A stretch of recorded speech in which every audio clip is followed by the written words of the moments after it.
Hello and welcome to The Royals, the podcast where we discuss what happens behind palace walls and why it matters. I'm Roya Nikkhah. And I'm Kate Mansey. Well, there could only be one royal story this week, and that's that Prince Harry is back in Britain. And what should have been a visit focused on his charity work has become a much bigger row over security, accommodation, and trust. Well, it's been a dizzying few days for the Duke of Sussex. A public row over royal accommodation, an unresolved security dispute, and continuing uncertainty over whether Meghan and the children will join him in Britain. And then came a major High Court defeat for Harry, who lost on all counts in his privacy case against Associated Newspapers Limited, the publishers of the Daily Mail. It has, whichever way you slice it, been a very bad week for Harry so far. So what does this week tell us about the state of the relationship between Harry and the rest of the royal family? Is there still a route back to reconciliation? Or does every return to Britain risk becoming another palace crisis? So, Kate. Oh, yeah. The return of the prodigal son. Yeah. In a cloud of drama. Chaos. We've heard it called chaos. We've heard it called a media circus.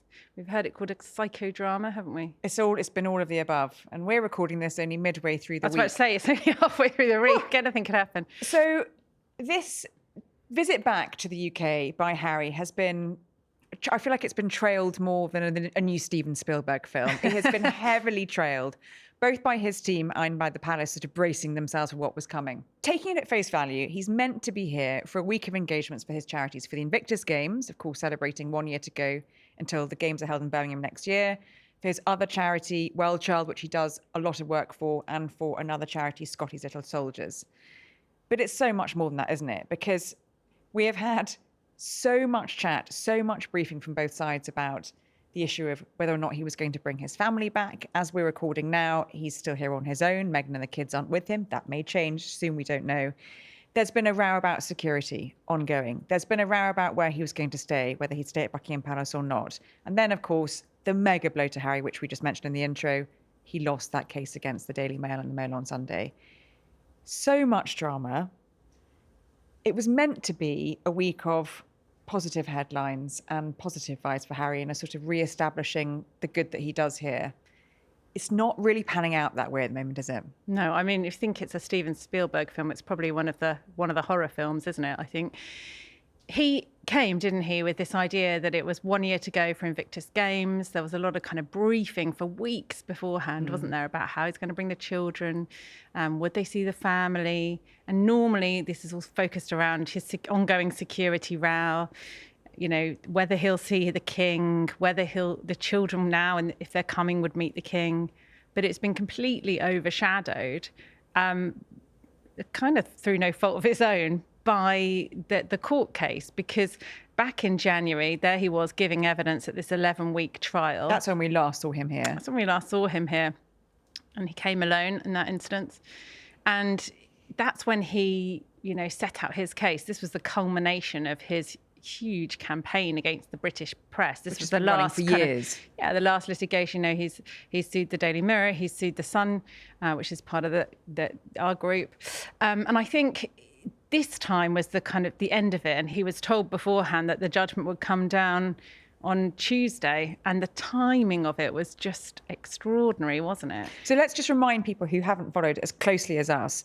This case against Associated Newspapers Limited was with several other claimants, including Sir Elton John, Sadie Frost, Elizabeth Hurley, Baroness Doreen Lawrence, Simon Hughes. And there were allegations of phone hacking, unlawful information gathering, and various other things, which Associated has strongly fought throughout this long-running case. And we discovered on Tuesday, when the judgment was handed down, that Justice Nicklin had dismissed all 97 of the claims. Yeah. And the reason that was so significant, not just from a optics point of view, was that Harry and his team and the legal team and his media team had consistently said one win was enough. One of those 97 claims out of all of the claimants would be enough. He complained about, I think, 14 articles. But the judge dismissed every single one of them quite categorically. And that was a massive blow for Harry. And as you say, the timing of it, which he had no control over, was extraordinary. He came on Monday to the UK alone. Before we got the court judgment on the Tuesday, there was so much drama. It started, arguably it's been going on for weeks, but let's, for the sake of the fact that it's just a short podcast, start on Monday morning. So I was live on Times Radio Breakfast talking about Harry's visit, and the presenter said, "Oh, it's breaking news. Harry's confirmed he'll stay at Buckingham Palace." And I said on air, whoa, the palace have not confirmed this. And it's very interesting because normally the palace goes first or the host goes first when they're announcing someone staying. It's interesting that Harry's spokesman has decided to come out and tell the BBC and other outlets about this. Sure enough, within a couple of moments, I was on the phone to the palace, who said, no, this is not true.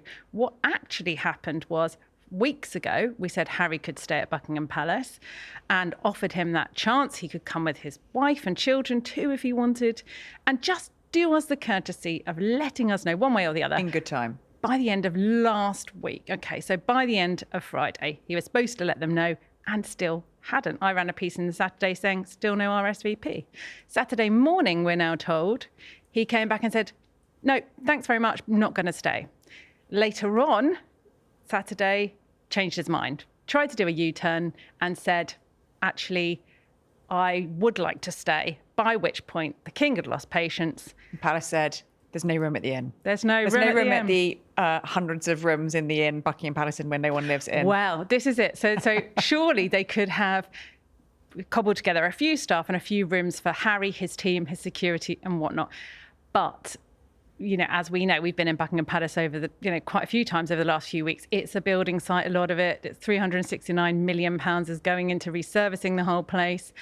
Could they, if they had wanted to, find a few rooms at short notice? I bet they could. Of course they could have done. But was there the will to do so? No way, because Harry has mucked them around time and time again. And we were told, weren't we, from the palace, this came from the top. And so the king said, enough's enough. And his patience just snapped. And it wasn't just his patience that had snapped, which was a big part of it.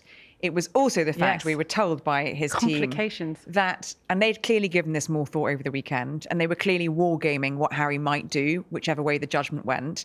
And they clearly foresaw, rightly, as it proved, that it could be extremely hairy for the monarch constitutionally if Harry got a judgment that went his way, didn't go his way, and he made some barnstorming statement about His Majesty's courts later that day.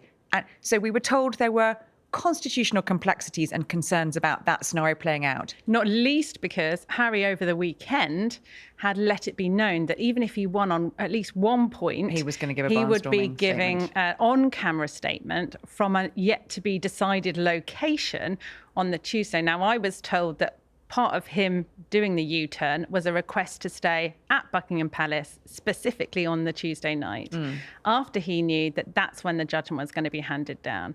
So, Palace courtiers sent into a frenzy because surely if Harry's doing some excoriating statement about how he's beaten the press, or whatever it might have been from Buckingham Palace, would have been extraordinary, because that would have put the king right at the heart of it. So was there a will to just say, do you know what, all those staff we've said, they don't have to work because you said, no, you're not coming. Will we make the effort to ring them all back up? That's the problem. Pull the dust sheets off those few rooms at the back of Buckingham Palace, which could accommodate you? No, there was just so much going on, and the whole idea is baffling. And so it proved, in fact, because although he didn't win and was completely, thrashed, essentially, him and 6 other claimants, the Mail group was completely exonerated, and all their journalists were, told that they were impressive and honest witnesses, and it couldn't have been a better win for Associated Newspapers Limited, which publishes the Daily Mail and the Mail on Sunday. But he still gave a statement in which he said that it was a whitewash, didn't he? And again, criticised the King's court. That's the problem with Harry, isn't it? When he comes back to stay in the UK and asks to stay at Buckingham Palace, it's never as straightforward as just giving him a room. The king can't just say, yes, my son, come and stay and let's hang out. There's all that goes around it. It's all the wargaming that has to be done around his media operation, what he may or may not say, the unpredictability of Harry and where his sort of thought process is going. And that played out on Tuesday. So let's go back to Tuesday, because we saw him briefly on Monday night at this film premiere with his friend, but Tuesday was the big first set piece day. So journalists gathered at Chatham House where he was due to speak. There was an Invictus Games engagement. We knew that the judgment was going to come down that afternoon at 2 we knew o'clock. it was at 2 o'clock. So go on. So inside the room, we got the sense that he might be able to see it slightly early. He was due to arrive at 1:30. He actually ended up arriving much earlier and surprising all of us that were just half an hour early, milling around, and suddenly there he was kind of walking past us, and we were like, oh, all right, Harry's here early. Has he seen the judgment? Has he not? And he walked on to, we were in basically a conference room at Chatham House, and the premise of the engagement was, it was obviously starting the week of engagements around Invictus. It was going to announce that Uganda were joining the Invictus game, and they were putting a team forward. He was going to say a few words at the top and then watch various other panels. But of course, everyone just had all eyes on him. We were all in the conference room just pressing refresh on, judiciary.gov.uk to see the judgment.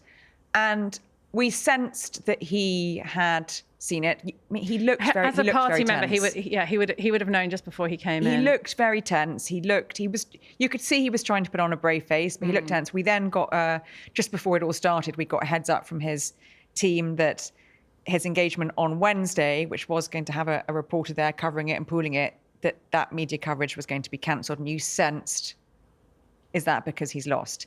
Anyway, he put on quite a brave face. But of course, when we were sitting there watching him make his opening remarks, the judgment came through.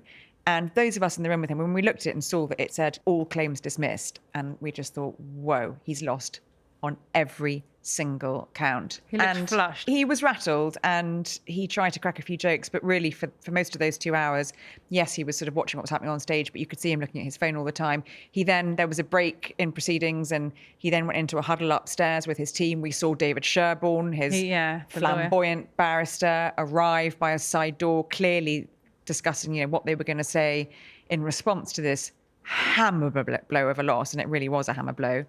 And then there was a question as to whether he was going to leave early. His team said he might, but in the end, he actually stayed. And I think that speaks to Harry's sense of loyalty towards his organisations, because Invictus was completely overshadowed by the drama that day of the court case. But he did stay until the end, and boy, did he stay. And then we all waited outside for another hour while he stayed in another huddle with his team. And then he left in his car. And then quite soon afterwards, we got that blast of a statement from him and Baroness Doreen Lawrence, basically not accepting the judgment at all. But it said, we came to court seeking justice and accountability, but we have received neither. The fact that this court has chosen to dismiss them represents an inconsistency which is hard to understand or reconcile with common sense or the evidence heard in the courtroom itself. And this is the clincher, isn't it? They said it is a complete and obvious whitewash, but sadly not altogether expected. However, the lengths to which the court has gone to exonerate the male is as shocking as it is totally unwarranted. So not taking it on the chin. Not taking it on the chin, not accepting it, criticising a High Court judge. The King's Court. By describing it as a complete whitewash. His Majesty's Court. Which it was such a mirror phrase of what he said after he lost his legal battle against the Home Office over his security not being reinstated, where he called it a good old-fashioned establishment stitch-up. So Harry takes these things to court, goes through long, expensive court processes, and when he doesn't get the decision that goes his way, he says, I don't accept it, and it's a whitewash. But interestingly, if I've written this in the Times today, if the response from Harry was similar, and it was, so were the judgments. So what the judge said in this case was, it's obvious that you feel, hard done by, but you have not provided the evidence to be able to bring a legal claim. Because while he said they must have got these stories through illegal means or blagging or hacking, they couldn't actually provide any evidence to support those claims in court, which is why every single claim was thrown out in that 436-page judgment that came down on Tuesday. Now, in the case against the Home Office, which ultimately went to the Court of Appeal because he kept fighting and fighting and fighting. Yeah. When that judgment came down, they said, it's clear to see, it's sad to see that Harry feels, that he's been let down by a system, but that doesn't translate into a legal argument, essentially. It doesn't actually translate to winning a case in a court of law. In other words, we feel your pain. Yeah. You know, you're letting us know you feel sad about it. But that doesn't mean that you can take up court time and win court cases based on, you know, how you feel like you've been hard done by. So one of the recurrent themes, I think it's fair to say, about Harry's repeated returns to the UK is this ongoing security row. He lost the case in the Court of Appeal last year. He has battled and battled and battled to have an automatic right to UK police security every time he comes here. He's been told no. He was then told that he would have a risk management board. But what's happened with that? Because that's been delayed, it seems. You know, it's been 6 months we've been waiting for that at least. So they thought, Harry's team thought, and most of us thought, and we were briefed, that risk assessment was finally going to be done. He hadn't had a proper one done for 7 years. Their own rules, Ravek's own rules, say that figures like Harry should get one annually. His hadn't been done for 7 years. We thought we learned earlier in the year that the Home Office and Ravek had taken that on board after he wrote to the Home Office and the Home Secretary saying, if this hasn't been done for 7 years, I'd like it done. He thought that had been greenlit. His team put together a security risk analysis assessment of the threats that they have seen that he faces, submitted that to the Home Office with all the documentation they asked for. And we thought that had been done, so did Harry, and was being submitted to Ravek for a decision on whether or not he would have his security reinstated. We then discovered, just before he arrived, literally over the weekend, last weekend, that Harry and his team had learned from the Home Office that actually that risk assessment had not been done by Ravek, and that all risk assessments were being paused with no explanation as to why. So that was very unexpected. It threw all his, I think, travel plans into chaos. It threw his decisions of whether or not to stay at Buckingham Palace or whether or not Meghan might come with the children into absolute chaos. And he then spent days sitting with his security team going, how can I make this visit work? But then part of that chaos seems to me created by Harry, because in essence, nothing has changed for years. So he has to give 1 month's notice to the British authorities before he comes. And essentially, they do a risk assessment on every single visit that he does. So in some ways, they argued that he has more risk assessments than anybody else through Ravek, whether it's once a year, whatever, because on every case-by-case basis, they are looking at that. So we have this every time because he submits the documents and he puts his claim forward. And then he finds out just before the visit, usually, that it hasn't been green-lit, that he doesn't have UK police security. And that's the point at which the wheels come off. And I think doing it in this way with every visit on a case-by-case basis enables him to kind of, leverage that in some sort of way, because we have these briefings beforehand. There's a lot of chaos surrounding it. And it gets to the point where just before Harry comes, he's infuriated because yet again, he hasn't been given the police security that he thinks he deserves and should have and is, entitled to. There is always, with the security line, a separate emotional line that comes with it. There is always the suggestion from Harry and his team that I want to bring my family back to the UK. I want a reconciliation with my family. I want my children, Archie and Lily, to meet their grandfather, the king, who they haven't seen for more than 4 years. I can't do that without the extra security. It's not safe for them. And that is something that royal sources have described as akin to emotional blackmail. And the feeling and the inference that we heard it in Harry's own words in the interview with the BBC last year after the Home Office ruling went against him. He effectively said he felt his father could have intervened and that he felt his father had stood back and not got involved in the way that he thought he should have done. The palace have stressed, repeatedly, of course the king can't get involved in a legal process. It would be constitutionally It'd be an outrage. Completely inappropriate for him to do that, and he wouldn't countenance it. It also goes to the heart of the nervousness around having Harry to stay in a royal residence, seeing Harry face to face. Charles is always worried that Harry's going to absolutely monster him about security. And he probably will, and he probably would. But the security line is always about more than just the threat Harry faces. It's about the issue of whether his family can see the king and come to Britain, Harry says. So all eyes will be on, and we are closely watching whether or not Meghan does join Harry later this week with the kids. That was the thing that was briefed weeks before this visit. Harry's team was briefing. He plans to bring the wife and children. Duchess of Sussex, Archie and Lilibet would be coming with him.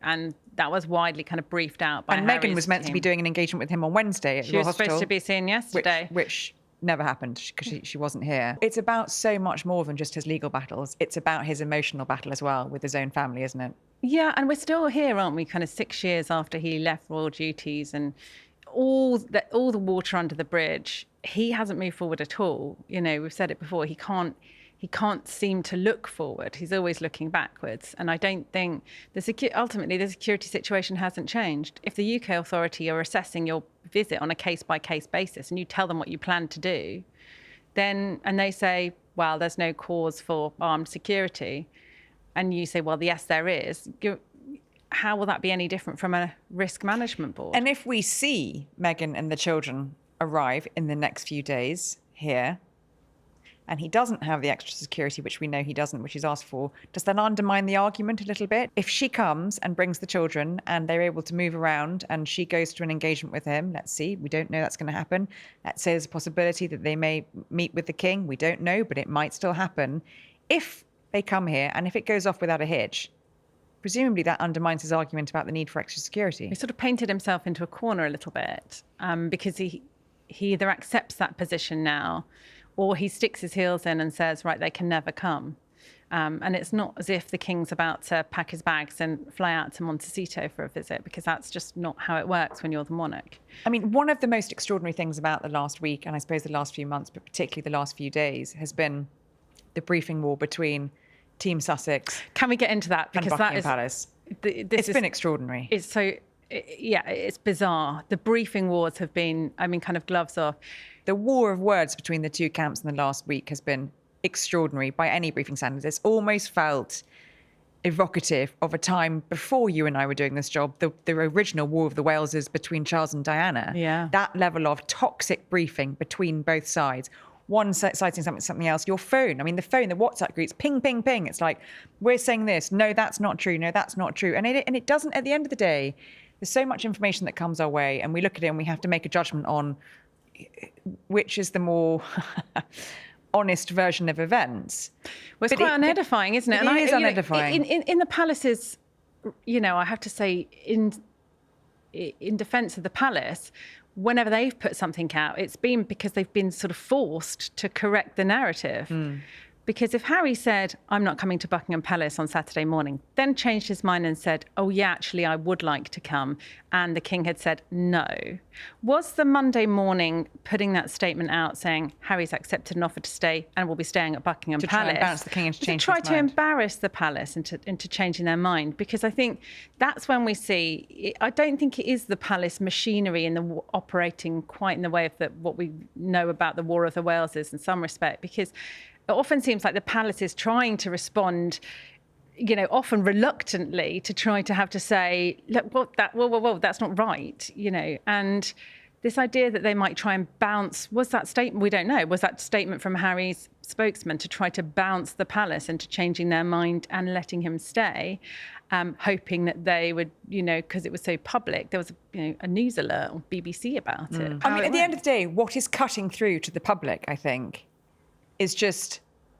this is turning the royal family into even bigger soap opera drama than we have seen in the last few years. And no one at the palace wants that. It's hard to believe that Harry doesn't understand that's the implications of the war of words. It's hard to believe that the palace don't get that either. But a lot of people now, when who talk about the royal family that I speak to outside of our bubble, just are rolling their eyes, going, it's just, yes, okay, a lot of families have difficulties, and it I suppose is sometimes more relatable, but it does feel like this ancient institution, which is supposed to stand for, good values and setting examples and wants the spotlight to be on its public work, is just being completely engulfed by a family soap opera that is just, as a lot of people say, and some of our colleagues have written this week, is like a bad Christmas episode of EastEnders. Well, 'twas ever thus, wasn't it? Because they are a family. I think that's the thing, that you've got this institution, but you've also got a family and all the family dynamics. And of course, we haven't even mentioned Prince and Princess of Wales, but they want nothing to do with this drama. They want absolutely nothing to do with Harry. They won't be seeing him. They don't want to engage with the office. And who can blame them? The king doesn't really have a choice. He's still his son. He still loves him. And there is still the hope in his heart, I think, that he wants to see his grandchildren. But with William and Kate, it's that door feels very firmly closed. It's banged shut. It's locked. Yeah, it's locked forever. Amidst all this soap opera and drama, we still have both sides, despite the bitterness from both sides. We still have both sides saying no one has ruled out a meeting between Harry, his kids, and the king, which I think is fascinating. That is still very much on the table, despite everything else being off the table. You know, if that meeting happens, and I think most people would like that meeting to happen and that reconciliation, I mean, it would be a wonderful thing for the king and for Harry. It would. I don't know why those conversations couldn't have been held privately and some kind of grown-up conversation be had. But then Harry's hurting. It's quite obvious. He's, as Paul Dacre, the editor-in-chief of the Daily Mail, said, you know, he's an angry man. He said, poor Harry. You know, a sense of kind of pitying him, that he's been dragged into this. He's, you know, a very angry individual, and he still seems to be in a rut that he's been in for years. I wonder whether a reconciliation with his father, with his children, would haul him out of that rut and possibly make him think more sharply about looking forwards and sort of pressing reset on his family relationship. I don't know. I suspect not, because I think that these things over his security and the slights that he feels, notwithstanding completely separately the judgment that's just gone against him, will continue to consume him for a very long time. I'm sure, especially as the security row continues. Well, I'm sure it's a subject that we'll be returning to, but that's all from us for this week. And of course, Harry's visit to the UK is still unfolding. You can read all of our reporting and analysis by subscribing to thetimes.com, where we'll be watching every twist as it happens. And as always, we really want to hear from you. Has Harry overplayed his hand, or has the palace acted coldly? Email us your thoughts and questions at theroyals@thetimes.co.uk, and we may include them in a future episode. And if you enjoyed this episode, don't forget to like, rate and subscribe wherever you get your podcasts, or on YouTube at The Times Royals channel. Until next time, thanks for joining us on The Royals, and we'll see you next week.